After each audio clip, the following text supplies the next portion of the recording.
Hello mga B, andito tayo ngayon sa ating garden sa baba kasi magkukuha tayo ng gabi. Titingnan natin kung may laman na yung ating gabi para sa ating pangsigang. Hindi nagkre-crave tayo ngayon ng sinigang, kaya sabi ko magkuha na lang tayo dito sa ating garden.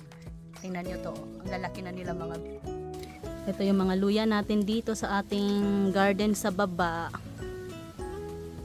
Kakatuwa kasi ang gaganda ng mga dahon nila mga bi, tsaka ang lulusog. Tingnan nyo yung mga stalks.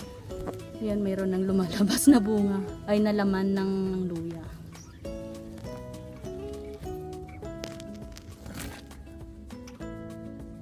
Tsaka tingnan nyo to mga bi, yung kamyas natin, may bunga na siya. Hopefully magtuloy-tuloy na. Ayun, may mga bago na naman siyang mga maliliit na bunga doon.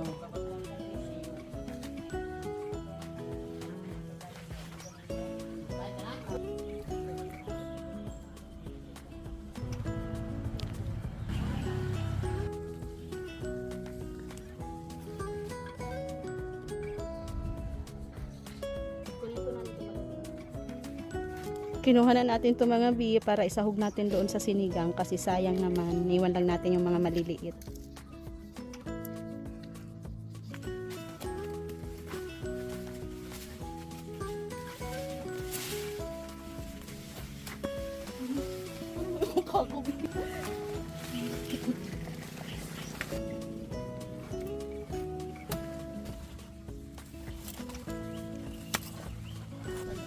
Dami na eh.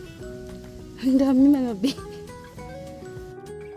Tagaktak yung pawis natin mga bi. Sobrang init dun sa labas. Pero okay lang kasi worth it naman dahil nakakuha tayo ng pangsahog natin na gabi.